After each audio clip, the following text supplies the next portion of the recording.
Hello दोस्तों, short hand speed classes में आपका स्वागत है। मुझे आशा है कि आप स्वस्थ होंगे, मस्त होंगे।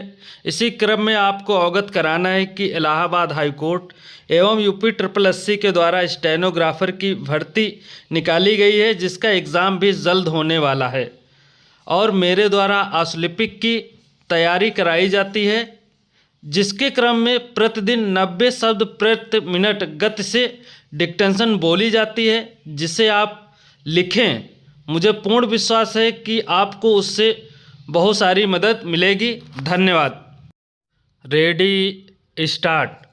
अक्सर यह सुना जाता है कि बुरे काम करने वाले अधिक धनी होते हैं, लेकिन इससे उनको शारीरिक सुविधाएं तो मिल सकती हैं, किंतु उनका मन अशांत रहता है। दूसरी ओर यह भी सुना जाता है कि अच्छे आचरण करने वाले या ईमानदार लोगों के पास धन नहीं होता है, वे वैभवशाली जीवन नहीं जी पाते। यह सच है, पर हम इस बात को ना भूलें कि इस तरह के लोगों के अंतःकरण में लक्ष्मी बैठी रहती है। उनके मन की शांत कभी नहीं टूटती। असल में धर्म, धन, शांति, अशांति, भक्ति, आसक्ति, वासना, उपासना, राम काम का संघर्ष हर युग में रहा है। ये सारे संघर्ष, द्वंद्व और विचार मन से जुड़े हैं। हमारा दृष्टिकोण इतना बहिर्मुखी हो गया है कि हम मनुष्य का मूल्यांकन केवल पाठक के आधार पर करते हैं और केवल पदार्थ को ही धन या लक्ष्मी मानते हैं। हमें यह दृष्टिकोण बदलना चाहिए। मूल्यवान का एक ही दृष्टिकोण नहीं, बल्कि कई दृष्टिकोण हैं। आधा सच बेमानी होता है, पूरे सच के सिवाय कुछ भी बेहतर नहीं है। एक बार यमराज ने किसी लोभी व्यक्ति से पूछा, तुम स्वर्ग में जाना चाहते हो या नरक में? उसने कहा, जहाँ 2 पैसों की कमाई अधिक हो वहीं जाना चाहता हूँ।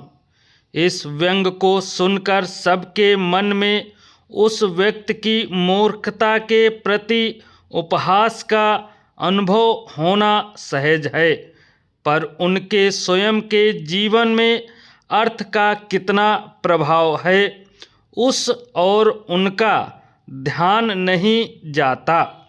हम केवल धन की ही कामना ना करें, किंतु गुणों की भी कामना करें।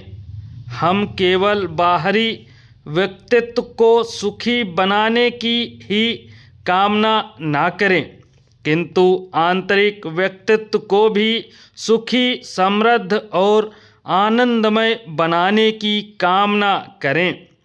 जब ये दोनों बातें होती हैं तो व्यक्ति का जीवन पूरा बनेगा, अन्यथा खंडित रहेगा। बाहर का जीवन अखंड सा लगेगा, पर भीतर कुछ टूटा टूटा सा होगा। बाहरी संपदा पाकर भी लगेगा कि भीतर खालीपन है। मन को कभी चैन नहीं होगा, यह दरिद्रता बनी रहेगी। बात बिहार और लालू प्रसाद यादव की पार्टी की है। एक पत्रकार ने इंटरव्यू में राजद के प्रदेश अध्यक्ष जगदानंद की समाजवादी प्रसिद्धि को वंशवादी करार दिया, जिसका वीडियो वायरल हो गया।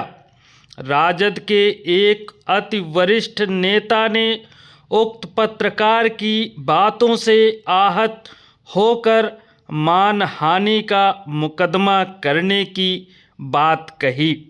राजद के अन्य नेताओं से जब मशविरा किया तो राय आई कि इसमें झूठ तो है नहीं, फिर मानहानि का आधार क्या हो सकता है। दरअसल वायरल वीडियो में कहा गया था कि जगदानंद ने समाजवादी राजनीति करते करते एक पुत्र को सांसद बना दिया, दूसरे को विधानसभा का टिकट दिया, तीसरे को भी विधान परिषद चुनाव में राजद का प्रत्याशी बनाया था। सारी बातें तो वंशवाद की ओर ही इशारा करती हैं।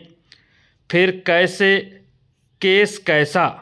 इस पर राजद के उक्त आहत नेता का जवाब था कि पत्रकार के पास जगदानंद के बारे में पूरी जानकारी नहीं है। जगदानंद ने अपने एक अन्य बेटे और एक बहू को भी बिहार विधान परिषद में नौकरी दिलाई है। उक्त पत्रकार को पूरी जानकारी बतानी चाहिए थी। अधूरी बात क्यों? इसलिए मानहानि का मुकदमा तो बनता है। राजद नेता उक्त बातों की भी चर्चा विस्तार से पकड़ रही है। दोस्तों, मेरे द्वारा दी जा रही डिक्टेंशन यदि पसंद आती है तो इसे लाइक, सब्सक्राइब एवं शेयर अवश्य करें। साथ ही यदि कठिन शब्दों के आउटलाइन आप नहीं बना पा रहे हैं तो मेरे टेलीग्राम चैनल से जुड़ें और कठिन शब्दों के आउटलाइन पूछ लें।